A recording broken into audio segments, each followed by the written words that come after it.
Hi, welcome back to another episode of Three Siblings Walk Into a Bar. I'm Storm, the youngest sibling. I'm Shay, the oldest sibling. And I'm Sage, the middle sibling. You were about to say middle sibling. I was about to say it. I was close. Because I always want to say it like in actual order. And so, whatever. I think we're the only people that worry about this too. Like, no one cares. Probably. No one cares. No. They're like, we don't care. Just tell us who you are and it's fine. But you guys don't also, realize, if we all said it wrong, they wouldn't even realize, probably. They don't probably say this part. They're probably like, skip. Yeah, this is a full conversation that we have before we record every single time. So fun fact, or like, here's your whatever tip. Whoever talks first is the one telling the story that episode. Yes. In case you haven't put that together yet. Oh my gosh. Yes. And my son told me today, because I was looking at the views on YouTube, and I was like, do you watch my YouTube videos? And he goes, yeah, me and his friend, we watch them together. And I go, oh yeah, do you guys like them? And he just started laughing, and he goes, we just made fun of you the whole time. Yes, I knew it. I knew it. Thanks, buddy. If two teenage boys are watching a true crime podcast together, they're making fun of us. Especially, You're so rude. Speaking of, his name is Bentley, and he sent me a message, Sage, to tell you happy birthday. Since last week was your birthday. Thank you, Bentley. Yes. Thank you. That's awesome. I like when people like actually listen to us, and they're not just like taking the information from the story. They're like actually listening to us talk. Yeah. To us. Well, and that's Stinky. He's like, you guys talk forever before you even start the story. And I'm like, you know what? People like that. Exactly. I listen to podcasts, and sometimes I don't even listen to their true crime story. I just listen to them chit chat and then turn it off. Also, we're hilarious. So like, it's okay. I had a client yesterday. Oh, I didn't tell you this story, Storm. I was talking to Deshay about it. There was a client, and we were talking about the podcast, and I was like, okay. So I always tell people it's true crime and paranormal, but it's really just us like bullshitting, and there happens to be some true crime in there. And she was like, no, yeah, that's exactly what I like. And I was like, okay, dope. And then I tell her the story about like me being haunted by the witch when we did the witch story. And later there's a doll on my station, and it's up at the top. No one ever touches it. No one went near it. And I walked by the station, and the doll literally like jumped off of my station. Oh my God. And like knocked a bunch of shit down. And I was looking around to see if there was anybody there. Like there's nothing up there. It was the weirdest thing. And it's because I had been talking about the witch. So now like I'm seriously convinced that she is haunting me, or like trying to tell me like, shut the fuck up, dude. Like stop something. It. It's girl. She's like, nobody wants to listen to your podcast. Stop talking. Thank you. Stop talking. Exactly. She was like, if you say 3 fucking siblings one more goddamn time. She starts throwing shit. It was so weird. Oh my gosh. And my client like looked at me, and I looked at her, and I was like, I'm sorry, I just need a second. And she was like, is everything okay? And I was like, I think so. Just kind of give me a second. And I think I freaked her out. I think that's the witch. Yeah. I think I freaked her out. And so for the entire tattoo, I was trying to talk about like uplifting shit. Started, like uplifting twitching, things. And then like speaking in tongues. Roll my eyes in the back of my head.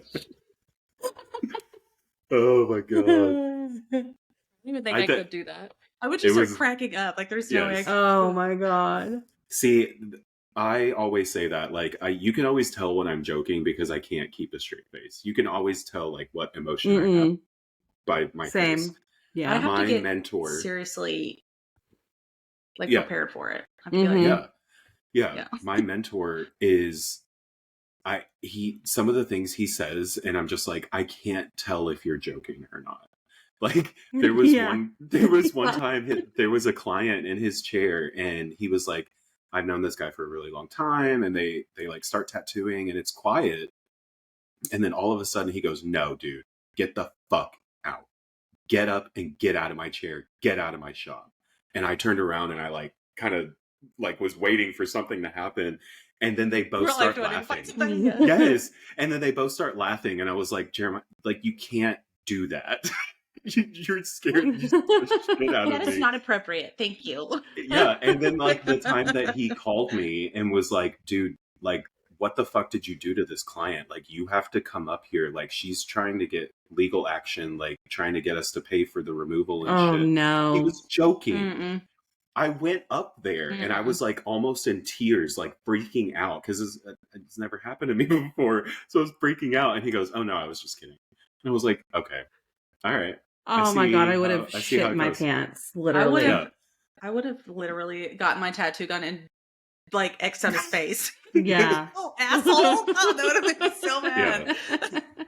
I'm sure I've told this story before, but there was this guy, and he was having a hard time. He was obviously like under the influence of something, but we didn't notice until after we started tattooing, because it must have been like pills, because it took a minute for it to hit him. But he passed out, and we had to call an ambulance to come get him. And so afterwards, Jeremiah calls his wife and is like, one of our artists just killed somebody. And his wife is like, okay, just give me a second. Like, let me get on the phone with my lord. Like, just give me a second. I'll be up there as soon as I can. And he's like, you can watch the video. Like, we had to call an ambulance. Like, they had to pull him out. And she gets there, and our artist is like, and I was like, can you fake cry? And our artist starts like tearing up a little bit. And I was like, perfect. And so our mentor gets there. Let me watch she's Dumbo like, really quick, and I've got you. She's like, she goes to the office and like starts to pull all of the like footage and everything like that. And she's like, okay, we need to call the police. Like, I need to get a statement from this person. And it took about 15 to 20 minutes of her doing that stuff for someone to tell her that we were joking. That it was. Y'all, and afterwards, I thought she was going to be mad. She wasn't. She just started laughing. She was like, "Oh my God, you have no idea how relieved I am right now." And I was like, she's probably. Oh my gosh! Again, another one I would have been like, "No." Yeah, this is a running Yeah. joke in our shop, and I was like, "Do you remember when she killed that guy?" I say it all the time around new clients, and they're all like, "What?" And I'm like, "It's a joke." She didn't actually. Just kidding. Yeah, every time I say, "Do you remember when you killed that guy?" and she goes, "He came back the next day," and I was like, "Okay, valid," because he did, because he left all of his shit there when he got picked up by the ambulance, so he came back and got his shit. Oh my gosh! Oh my God! Do you have to call the ambulance if someone passes out? No, this was. Is it just like how long they're passed out for? Yeah, he didn't just pass out. He passed out, and he was responsive, but he wasn't responsive enough. So we had to. Yeah. And we didn't know like what he took or anything like that. Like, we were trying to figure out what was going on. Yeah, that's scary. Like, he didn't have anything in his pockets or anything like that, so we didn't know. We didn't know what to do. So we just called the ambulance. Yeah. It was so wild. I hate that I have to wear glasses because I feel like, one, I can see y'all, and now you can like see my story in my glasses. That's why I quit wearing my blue light glasses, which I need, but because there's such a big if I don't have them on, then I'm just gonna be like, listen.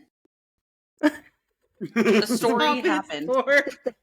I'm not gonna be able to see So something happened. Something happened. Someone may have died. Oh my God.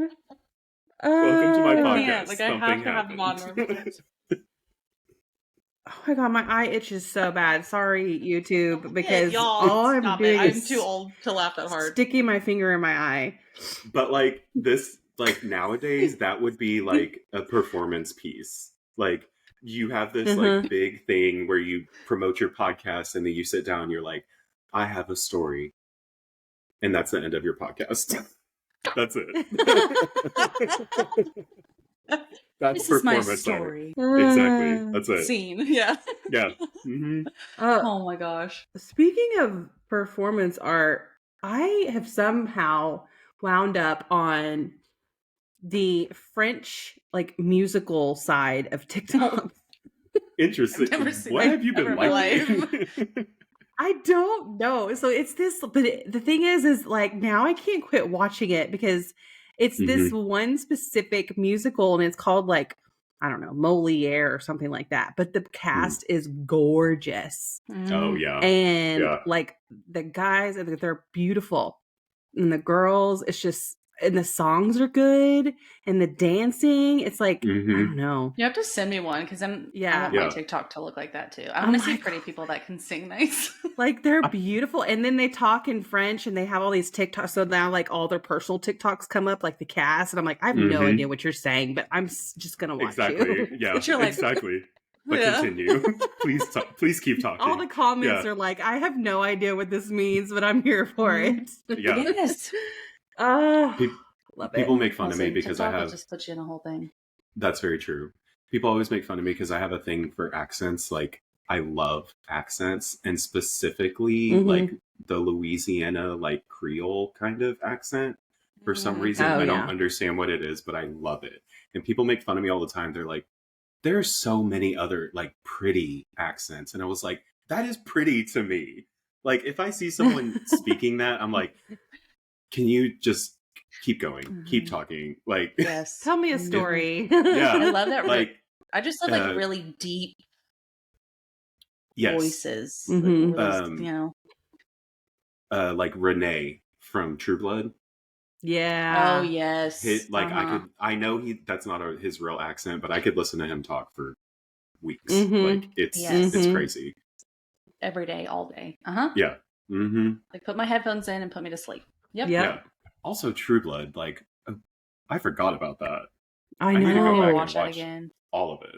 Yeah. Well, because I watched the first like couple seasons and then I stopped watching it, so I don't know how it ends or anything. So I'm like, I don't know, but I need to go watch all the things.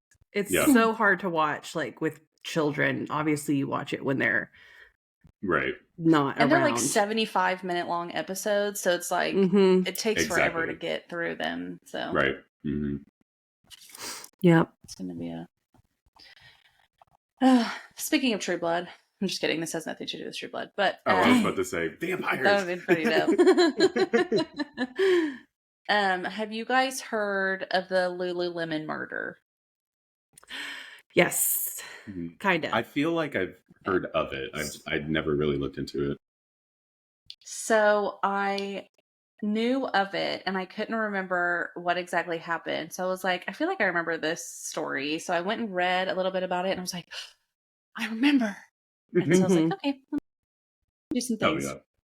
So I got all my information from All Things Interesting website, Wikipedia. That's a new one. Snapped, the TV show. It's season 9, episode 19. Those are some long ass seasons. Yeah, and it was like still, I don't know what year it came out, but you could tell it was a long ass time ago. So, I'm sure. Yeah. Okay, so Brittany Norwood was from a small town, and she was one child out of 9 total. Ooh. So her family wasn't very rich growing up. Her mom owned a, I didn't write it down, and then now that I'm thinking about it, it's not a clothing store, but like if people come in and need like alterations done. Oh, like a tailor. So she did that. But all of her siblings grew up and were like engineers and physicians and like really smart, really educated, really like driven, all of them. And she was on the right track. So she was the star soccer player on the school football team. Listen. We're in England now. We're switched. We're in England. She was a We were really good talking soccer about player other on the football countries team. She was the She kicker, just- okay? She comes, Fine. she comes out with like cleats, and she just has a soccer ball running through the football game. Listen, that would distract you enough to like Absolutely. win the Yeah. game, right? Yeah. Okay. Anyway, so she was offered multiple scholarships to play soccer, and she decided on Stony Brook College in New York. Mhm. In 2003, she ended up. Okay, so first of all, this show that I watched was very contradicting on itself. So I would like type stuff out of like, oh, wow. And then they would like come back with like actual facts. And I'm like, that is not. That's Like not the what you said. narrator would say something. Yeah. Like the narrator would say something, and I'd be like, "Oh yeah, I need to type that out." And then the actual like person would come on and be like, "So she did this and this and this," and I'm like, "That is not what the narrator said." But okay. Who would you believe? Anyway, Who so would I you might believe? contradict myself once or twice, but I had to like go back and fix all this stuff, so I might have missed a few, and this is one that I think I missed. But in 2003, she ended up leaving college. She was accused of stealing, so like from everybody, her She was just a soccer thief. teammates, from her roommate. I mean, everybody she was stealing from, but nobody ever ended up like pressing charges or anything on her. But she did end up losing her scholarship and was thrown out of school. So what happened was the narrator was like, she decided to leave school. And then the guy came on and was like, no, she lost her scholarship and was kicked out. And I'm like, that is two totally different things. But okay. Oh my God. So she ended up moving to Washington, D.C., which was near a few of her older sisters. And she started working at a hotel, and she started working there trying to get a fresh start. She wanted to move somewhere new, work somewhere new, fresh start. She did really well here. She started at the front desk and was quickly promoted to, she would manage the VIP guests. So, you know, making sure they have everything they needed, helping them schedule or get to where they need to go and all of that fun stuff. And she did great. Like everybody loved her. But she really wanted to be a personal trainer. Like that was her goal. She wanted to be a personal trainer. She was obsessed with working out. She was obsessed with eating healthy, and she wanted to help other people do that too. So she decided to take a job at the Lululemon in Georgetown, hoping that it would help her on that journey. So she would meet a lot of people there, talk to a lot of people. It's kind of like a yoga store. I don't know if you've ever been in that store. I haven't. So I'm just kind of going over what I've read about it. But anyway, she was hoping that would help her get to becoming a personal trainer. It's really expensive. Yeah. In 2011, she transferred to the Bethesda, Maryland Lululemon store. So this to her was just temporary. Like she was only going to work here for a little bit. She had already applied at the fitness center right down the street to be a personal trainer for them. And while she was there, she met Jayna Murray. She also worked at the Lululemon store. So she was born in Kansas and grew up in Dallas. She also had a really good family, a really close family. It was just her and her mom and dad. Her dad was special operations in Vietnam. And she also she had set a record for discus throwing in Dallas. Oh, wow. That is not easy to do. That's pretty cool. No. After she left college, she took after she left high school, she went to Spain for a year to study and then got her business degree. Right out of college, she worked at Halliburton. And this allowed her to travel. So she went all over the world, many different places. And around 3 years after working there, she decided to go to Johns Hopkins to get her MBA. Damn. She was writing her MBA thesis on Lululemon's corporate model. So that's why she started working there. Mm-hmm. Pretty much like research how it all worked. Yeah. And she loved working there. So even after her thesis, she stayed to finish off the semester there. So she was about 30 and everybody loved her. Everybody that worked here. Every person you would ask about her, they would say she was my best friend. And she loved life. She was just happy all the time. She was fun and always out doing stuff and just an amazing person. So as of March, her and Brittany had worked together maybe 3 weeks. So, I mean, if you work together in a place like that, you maybe met each other a couple of times if your schedules align. So they didn't really know each other too well. Yeah. And then on March 12th, 2011, the Lululemon store manager came to open the store that morning. And that's a Saturday. So she gets there and the door's unlocked, which is weird. Because why would it be unlocked? She opens the door and she sees clothes and the mannequins and all over the place. And she started walking towards the back and she sees a little bit of blood. And she hears somebody moan. And so she runs out of the store. Because she's scared. Terrified, obviously. yeah. Me too. So she runs out of the store and she calls 911.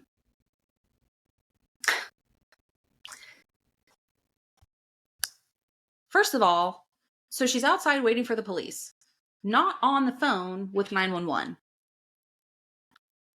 Why on earth would she say, I think someone broke into the store that I work at. I saw blood on the floor and people moaning, and you're going to let her get off the phone? Right. What if somebody obviously had gotten hurt and then there's someone there that's going to hurt her? Why would you not have stayed on the phone with her? I thought that was standard procedure anyways, like stay on the phone until me somebody gets too. there. Until the ambulance gets there. Thought. Yeah. Well, I know that's not true because whenever I had to call 911 once for Madeline, they got off the phone while I was waiting for them to arrive. Weird. So maybe it just depends on like the situation. Yeah.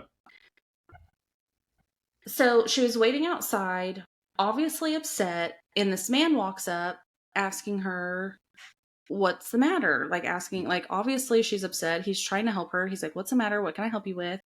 And she tells him what's going on. And so he's like, I'll go check it out. Oh God. Second, what the fuck? No. Why? No. Just wait. Shh. The police are already coming. Yes. Just wait. Oh, what are you doing? Yeah. Whatever. So he walks in, he sees all the things, and he walks into the back hallway that will get you to like the bathroom and the break room and all the things. And he sees blood in the hallway. So he keeps walking and he gets to a door that's shut. And he's trying to push it open, but something is keeping it from opening. He was able to push it open a couple inches and sees a body of Jayna Murray. She's laying down. She's laying face down.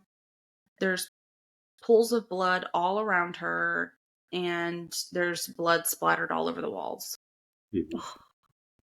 So he starts running out of the building, and while he's running out, he heard the moaning. And so he's like, oh my God, someone else is in the building. Yeah. So he goes and is following the moaning, and he finds Brittany in the bathroom. Her hands and legs are tied up, and she looks like she's coming like in and out of consciousness. And they can't quite figure out if she's about to die or what's happening.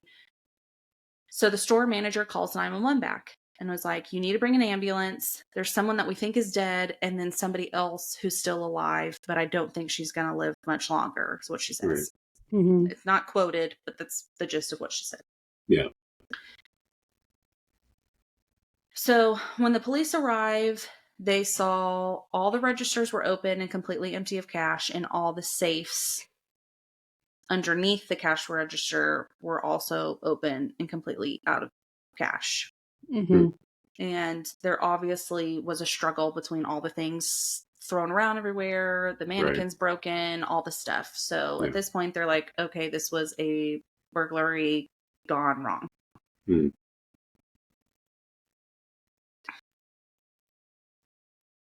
They go to...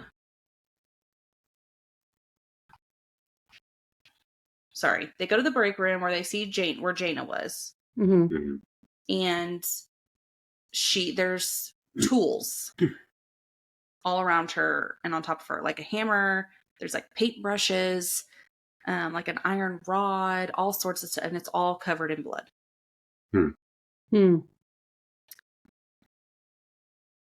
I lost my spot again. Oh my goodness. Hold on. Okay, so Brittany had a large cut on her forehead, cuts on her stomach, her chest, and her legs, and it looked like she had been beaten.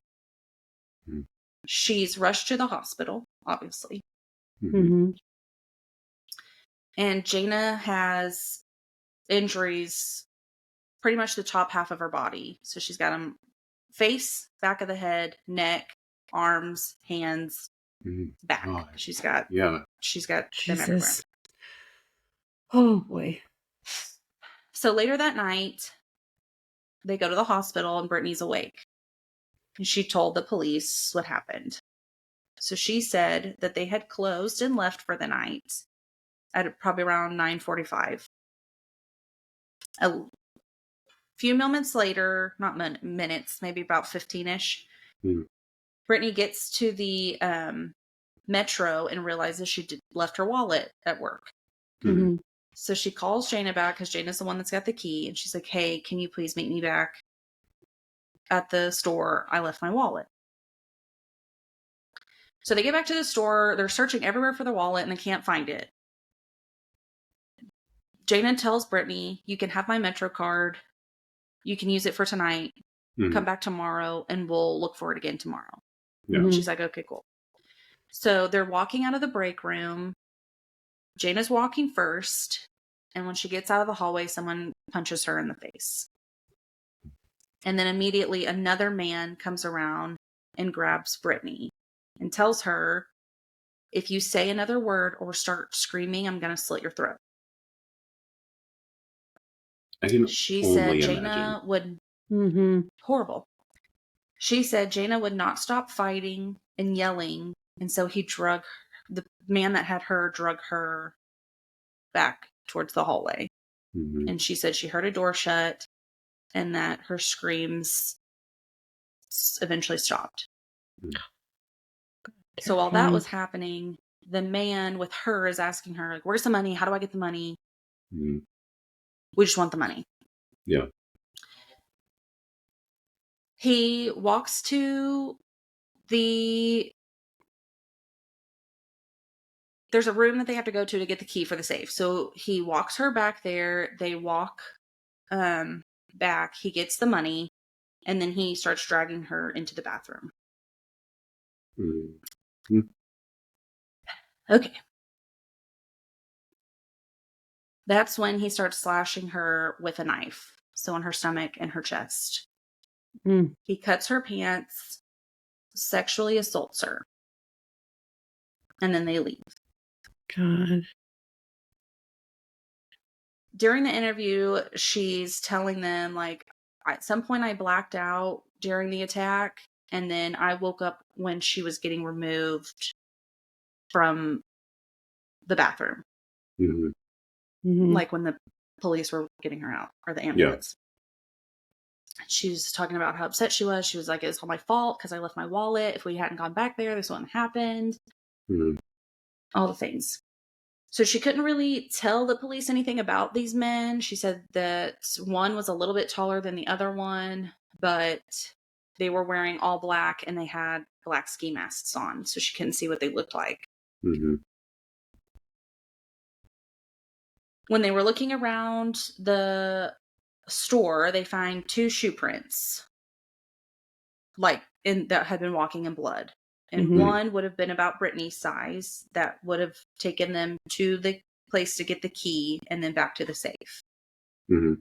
And the other one was a size 14 shoe that was walking around. Yeah. Mm-hmm. So the weird thing about this was the shoe they didn't really make like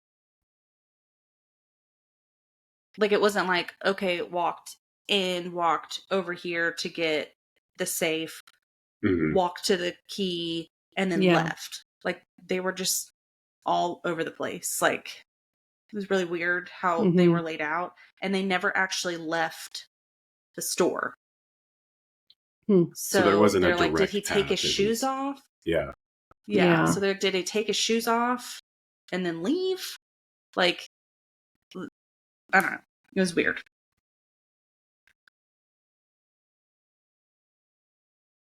When the police were interviewing the manager that had found them that morning, she had told them that the night before, after they had left, so it was, they had to, every time somebody left for a shift, they had to search each other's bags to make sure that nobody was stealing anything. It was just company policy.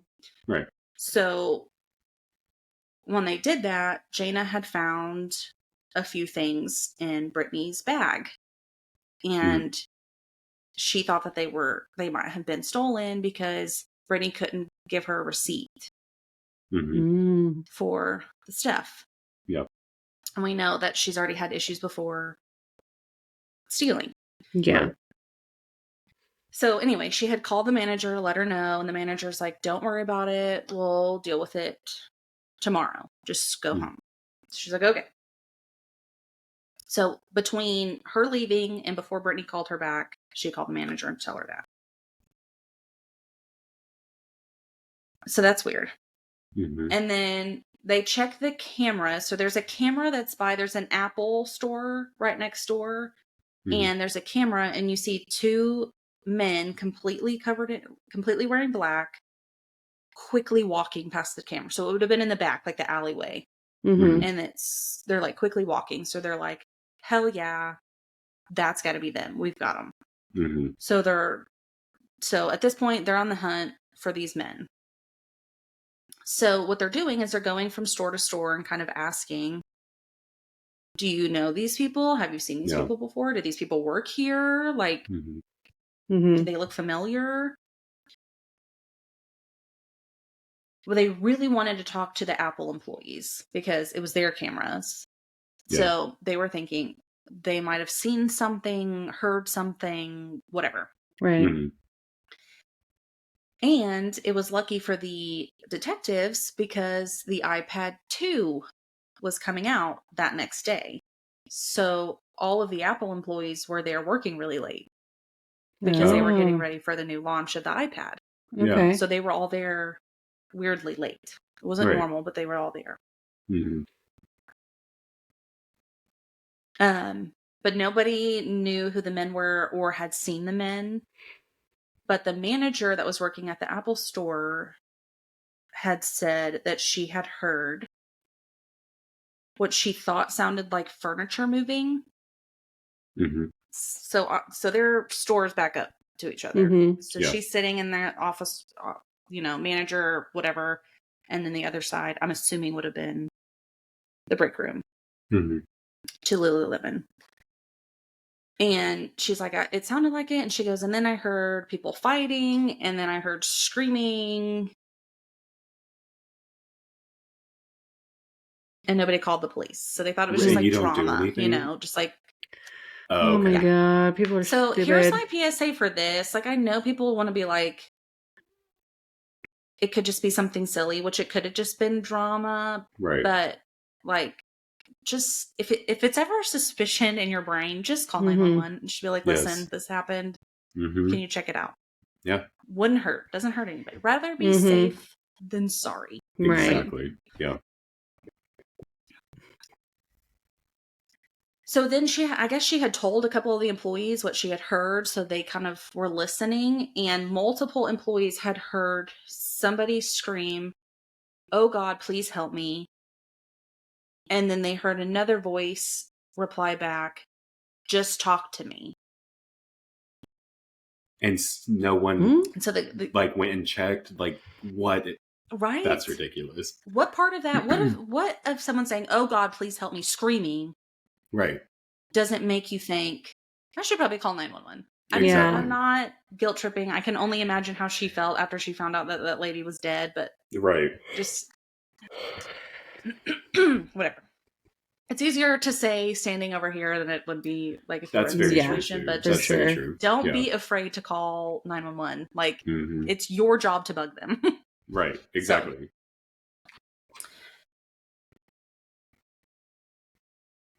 So they're asking about the arguing, and they're like, okay, so you know what voice said this, and like, did the man's voice say this part or what? And they're like, no, it was just two women. Like, we never heard any men. Mm-hmm. Only two women were yelling. So they're like, shit. Okay. So at that point, they're like, Brittany's not telling us the truth. And like, Mm-hmm. I think that she might be a part of this. Involved in it somehow. Like, what the frick? Yeah. So that Monday, they find a pair of shoes in the Lululemon store. So they're in these like shelves where they have a whole bunch of shoes. They're not for sale. They don't sell shoes there, but they've got all these shoes. And they find a size 14. And it just so happens that these shoes match the prints, the bloody prints on the floor exactly. Mm-hmm. And they're like, what? And then they're like, why would he have taken his shoes off, cleaned them off, and set them in here? Like, that just seems weird. Yeah. And then they call the manager again and they're asking her about it. And she goes, oh no, we keep all shoe sizes in the store. So that way, like if you're coming in for like tailoring for your Lululemon, you can have workout shoes, sneakers on, so you can see what it look like. And you can make sure that they fit with sneakers. Right. Okay. So they just always have those shoes in the store. And he was like, oh, okay. So again, that means that somebody had to have walked in the store, put those shoes on, murdered everybody, taken them off, cleaned them, put them back, and left. Right. Which doesn't seem very likely, yes. Yeah. And at this point, they're like, okay, we absolutely don't believe anything that Brittany says. I'm pretty sure that she's done this, but we just need to make sure. Right. So they go check the hospital records for Brittany, and her cuts on her stomach and her chest were very superficial. Like almost just like little scrapes. Yeah. They weren't real cuts. Yeah. The only one that was maybe a little bit deep was the one on her forehead, and that one wasn't even like bad. Yeah. And the hospital records indicate that there was absolutely no sign of a sexual assault on her. Like she said there was. Ooh, girl. It's all falling into place now, girl. Yep. They received the autopsy back for Jayna, and she had over 300 wounds on her body. Holy shit. That's and horrible. the one that had not absolutely, but the one that had killed her was a knife stabbed in the back of her head. Oh, God. And then, okay.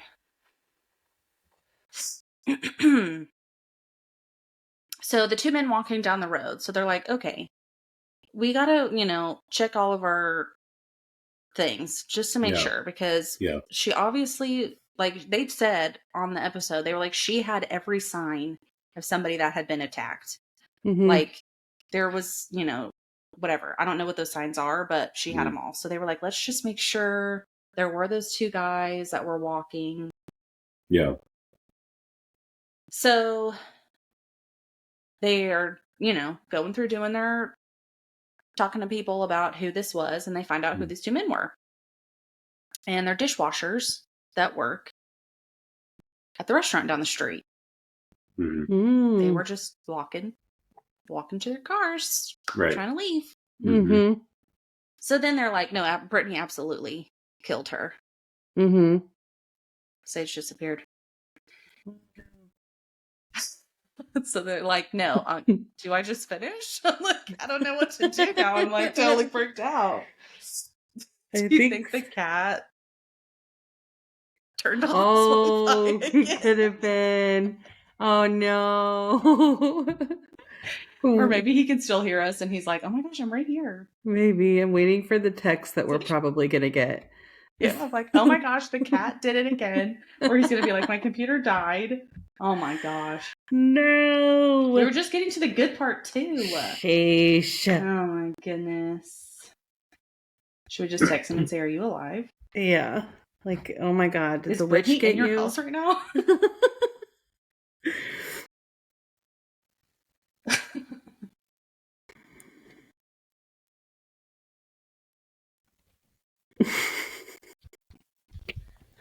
Oh.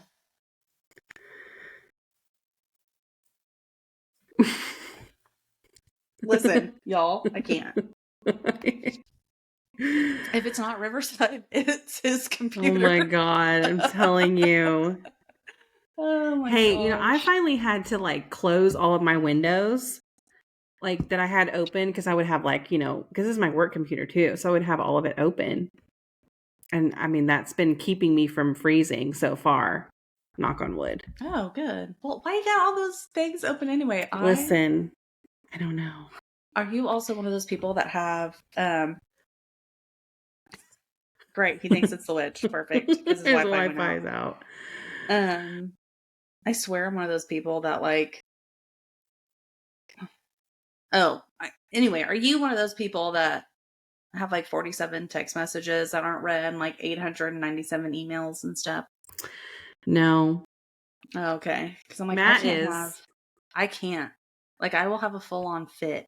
No, I can't do that. I can't do that. Now, my computer, what I'll do is I'll leave it open. And I'm like, okay, I need to come back to this. Or I leave it open to like, okay, it's going to remind when I see that, I'm going to remember to do this.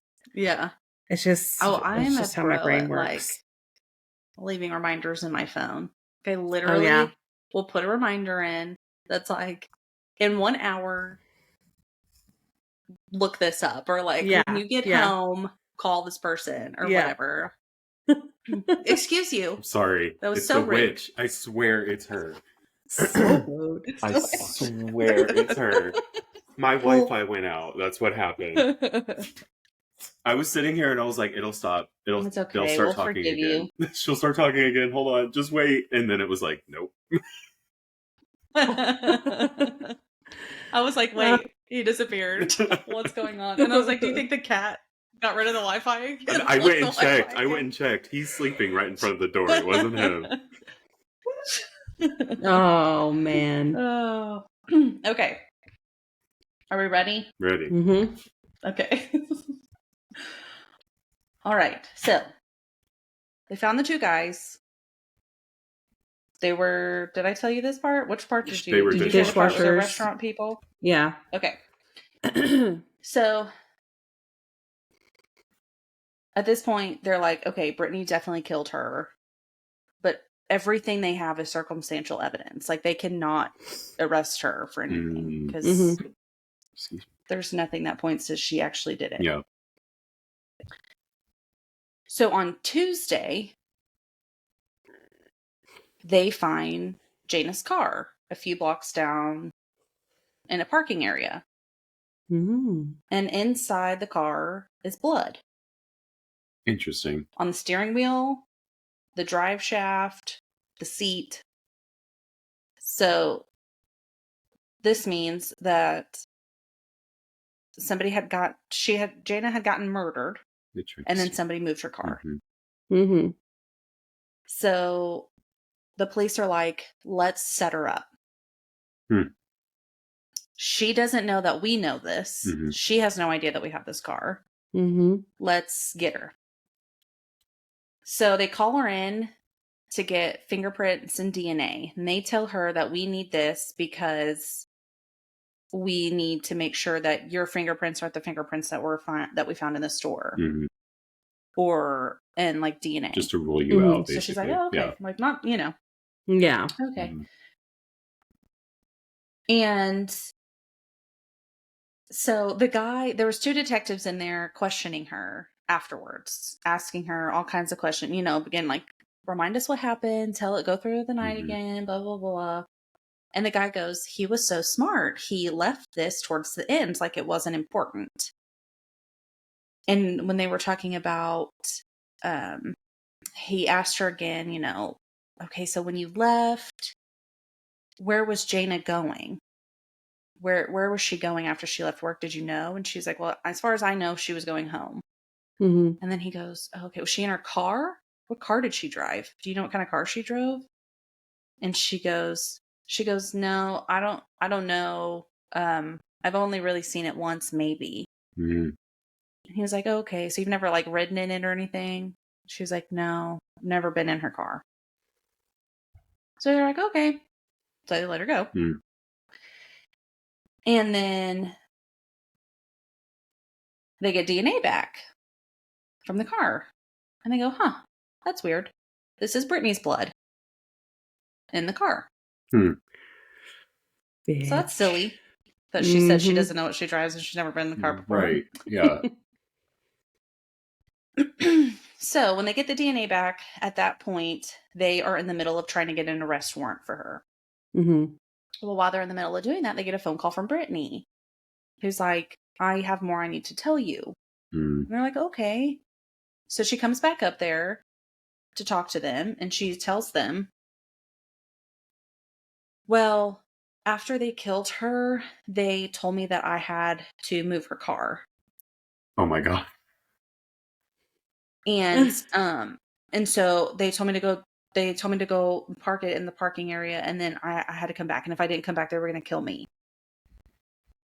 And the police officer or the detective is like, why didn't you just leave? Why didn't you drive to get help? Why would you walk all the way back into the store? And she was like, I was so afraid. They said they were going to kill me. Blah, blah, blah. So what really happened Oh my God. was whenever she had called Jayna, she actually did call Jayna to come back to the store. And when she called her to come back, Jayna just parked her car like right out front, which isn't a parking spot. Like you're not allowed to park there. So she was like, shit, I need to move her car or people are going to come looking trying to figure out why there's a car parked here.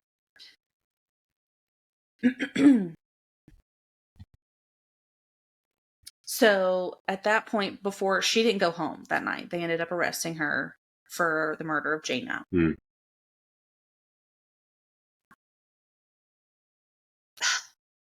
Makes me so mad. Okay. So during the trial, they were told that they were not allowed to talk about the theft. So they could not bring up that she had gotten kicked out of school because she was stealing. And they were not allowed to talk about the fact that the manager had gotten a phone call from Jayna thinking that she had stolen stuff because that was hearsay. Okay. Well, so this is not great news because the defense is like, fuck yeah, this isn't going to be first degree murder because they have no motive. Right. Ugh. Anyway, so I'm going to explain this just because I feel like I was like way too old to not know the difference between this. And I hate when people are like, I know you know the difference. I really don't. So the difference between first degree and second degree murder is first degree murder is like premeditated. So like you knew you were going to go here to murder them. Yep. First degree or second degree murder is like you were just hanging out, got up and something happened and you murdered them. Like you didn't plan to murder them. It just happened. Yeah. But the difference in sentencing for these is insane. So first degree murder would have been life without parole.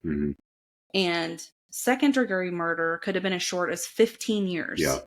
She was 29 years old. Yeah.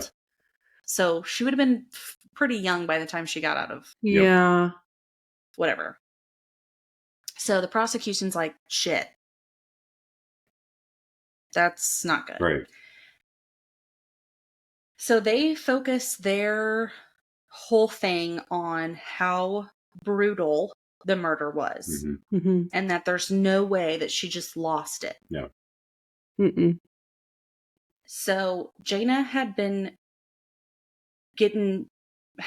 beaten while she was walking down the hallway. There was blood splatter on the hallway.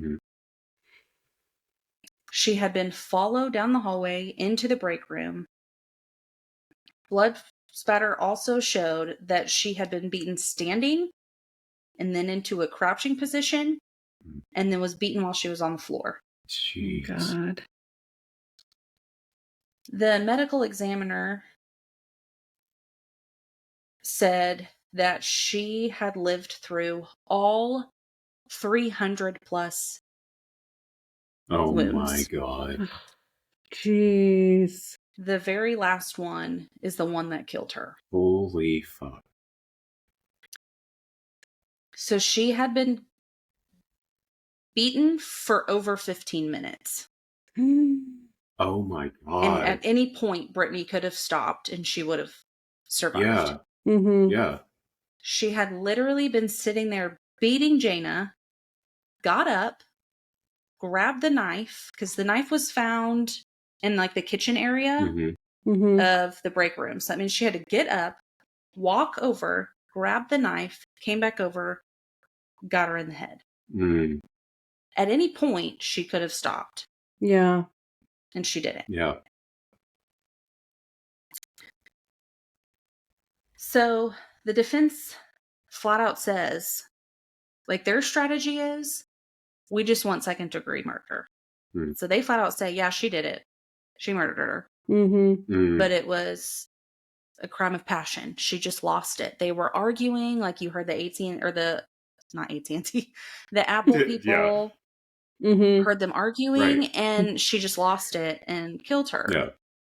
And they're like, no, absolutely not. That is not a crime of passion. That is a full on.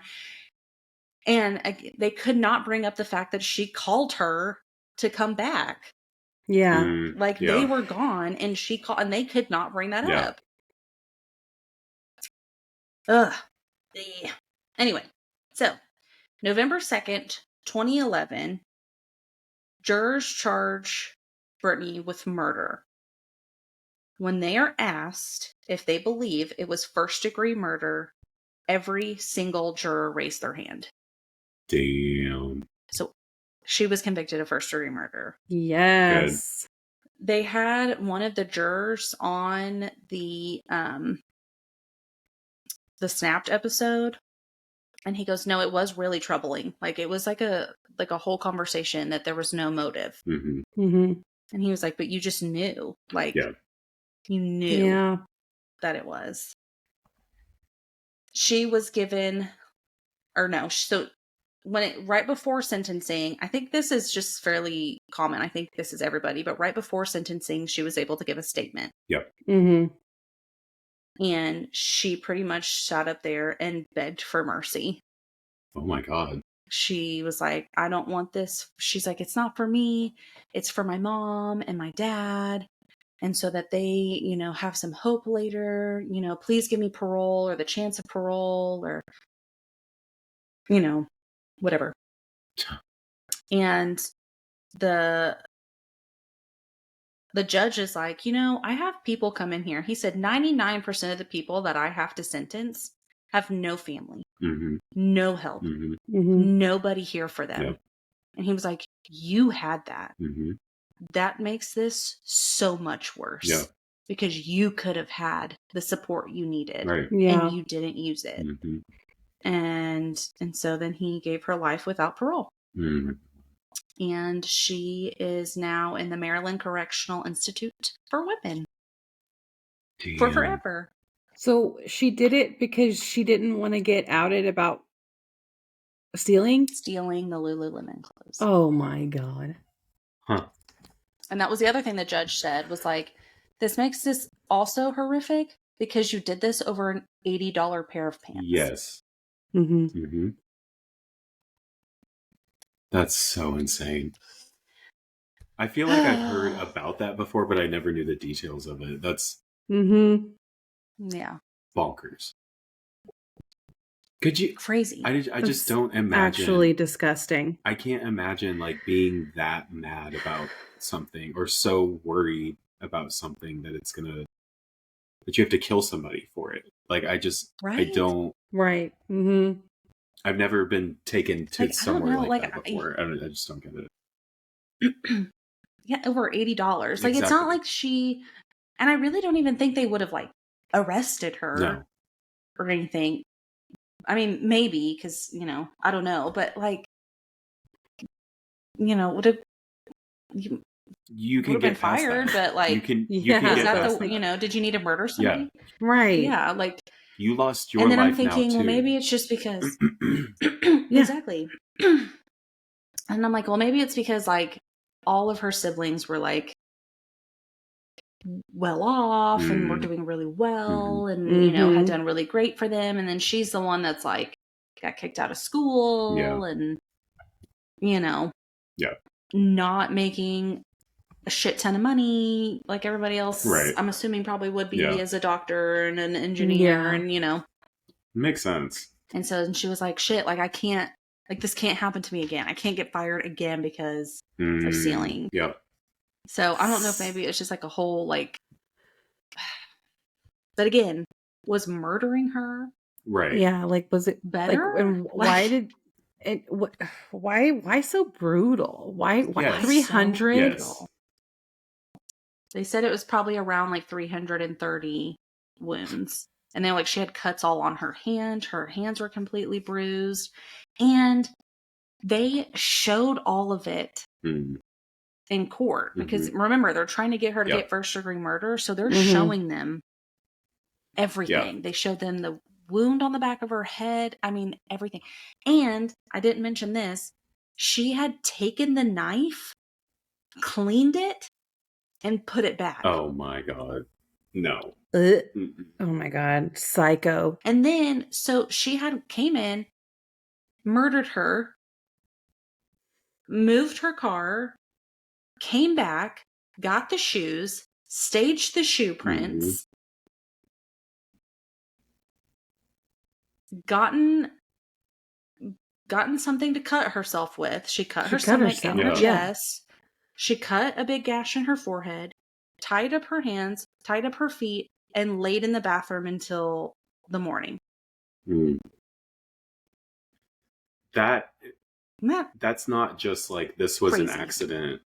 This, like, I just killed somebody. I'm freaking out. I have to cover this up. That was planned. Like, that sounds like like a plan. Huh. Yes. That's so wild. Oh, anyway, it's just crazy and it's disturbing.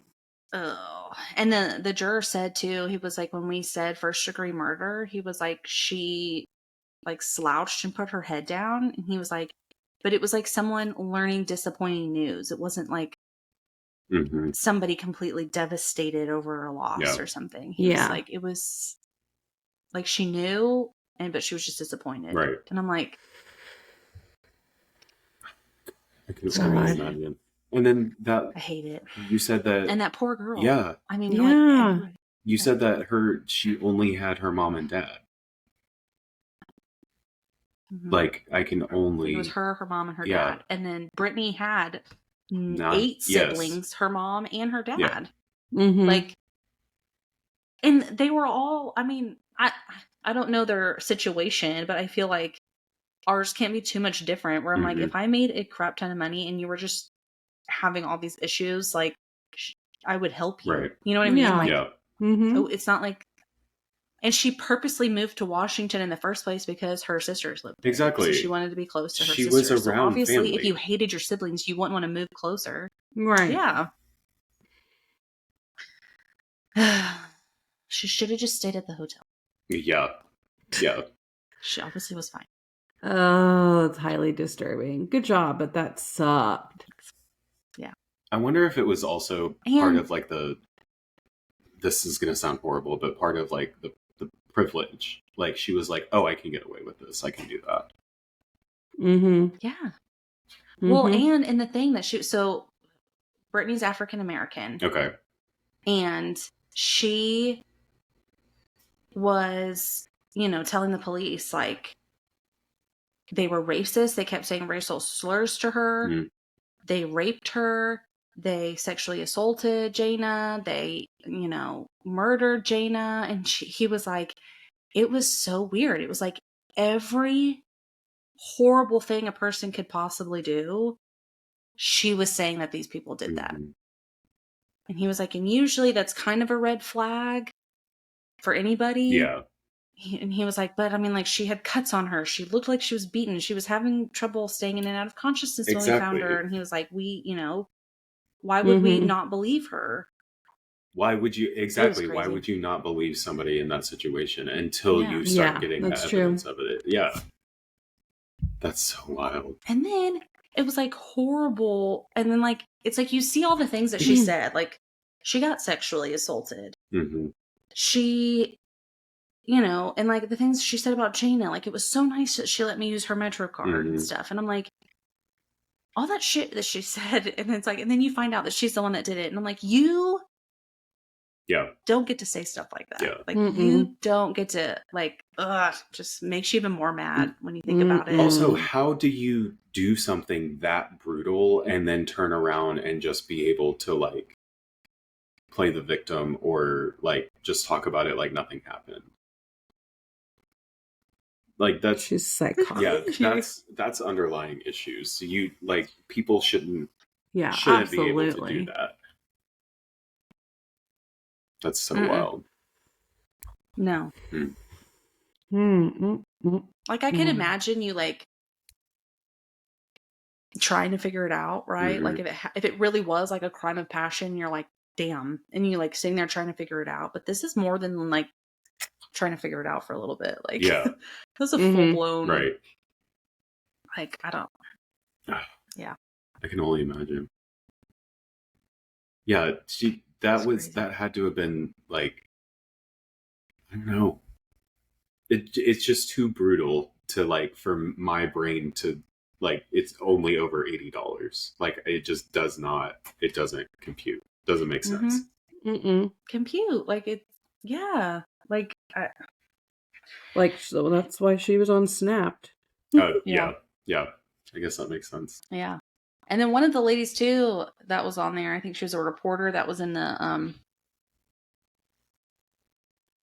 courtroom. She was like, she must have snapped at some point. She was like, nobody could just sit there and beat somebody that bad. Right. And not be like, not have, whatever. And then be in the right mind to be able to cover it up. Was she faking the in and out of consciousness? Right. Probably. Yes. Yeah. And I'm like, how do you fake that? And then it's like, that she knew that people were in the store because she started moaning. Yes. Yeah. Like, you knew she knew. She heard them walking around. Yeah. Damn, dude. That's so wild. It just goes to show, like, you never know. You literally never know. Yeah. Nope. Oh my God. And when you were telling the story in the beginning, I was like, okay, I have had that call where my employee left something. I have to go back to the store real quick. Like, that, it's terrifying. That's so wild. Yeah. Because what if they wanted to murder you? Exactly. Yeah. Yeah. You never know. You never know. Yes. Oh my God. And then we actually had that one of our employees, she had the emergency phone that we have. And she had gotten a phone call and they were like, oh my gosh, we left our wallet. Like, can you come back and open the door so we can get it? And then everybody was like, why did you go back there by yourself? Yeah. Like, you should not have done that. Like, what are you thinking? Yeah. Like, it's, you just can't trust anybody. Yeah. We're not allowed to go out the back door by ourselves. Like, there always has to be two people. Good. Yeah. It's just little precautions like that. But at that point, like, there's literally no one could have seen anything coming. That was... No. Huh. And I get it that you have to check the bags, but shame on them for having each other have to do it. Like that puts you in such a weird. I've worked at a couple places where we had to do that, and it's always awkward. Yeah, it's just shitty. Yeah, that's so wild. Well, good job. And then, like, what if you had something in your bag you didn't want somebody else to see? Yep. That I asked that. And question. You can't be like, hold on, I have something here I don't want you to see. You know? I asked that question, and they were like, "Don't bring it to work." And I was like, "Okay, cool." There was. What if it's something you need? Right. Yeah. There was one. Like medication or something. Yeah. You don't want those people to know you take that medication. Yeah. There was one place that I worked where we had to check bags and we had to have clear bags. So a lot of the people that did work there, they would keep their purses like in their car, and they would have just like a little clear bag that they would bring in with them. But that's neither here nor there. But still, like, checking bags is very fucking awkward, and it should. I don't know. Yeah. What? Like, it's really not that big of a deal. Put that kind of pressure on people. Most places that do it are corporations, so like you can handle losing $30. Like, it's really not that serious. But anyways, that's my. I'm gonna get off. Even if she did steal those $80 pair of pants, like exactly, I think Lululemon's gonna survive. Yeah, like who cares? Right? Like It's so wild, huh? Wow, that definitely makes you think. That was fun. That was a good one. It was good. Yeah. Well, it was. Storm, where can they find us if they want to hear more of us? We are on Facebook, Three Siblings Walk Into a Bar. We are on Instagram. I did that earlier today. At Three Siblings Podcast. Go on there, like, comment, do all the things. Let us know if there's anything that or any story you want us to tell. YouTube, go check us out on YouTube. Yep. And rate and review. That is super, super helpful for us. And all right. Well, that's what happens when three siblings walk into a bar.